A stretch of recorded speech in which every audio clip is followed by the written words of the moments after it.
এই দেখো এই যে ভাই টাইট কিছু বললো টাইট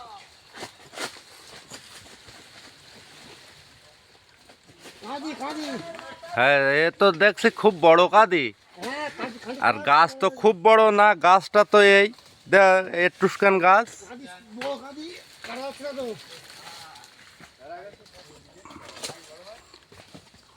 দেখি কেটে না। কাঁদিটা খুব বেলাইনি পড়িয়ে আছে বলি কাটছে না। ও এবার মনে হয় কাঁদি কেটে গেছে। হ্যাঁ ওই তো, এই সেটা কাঁদি এইটা আবার কি বলে দাম তাই তো। এখানে কাটো কাঁদি না ও কাঁদি ছোট তো, হ্যাঁ তাই থাক এই ধারে দুটো ডাব বেঁধে আছে। দেখেছি দেখেছি এই না ডাব এই না আর এখনো একটা আছে। বাহ খুব সুন্দর খুব সুন্দর। আর এইসব ভাইরা সব কাটছে, এই দেখো সব ছোট ছোট গাছ। এই এদিকে সব এই সব দেখো সব ছোট ছোট গাছ।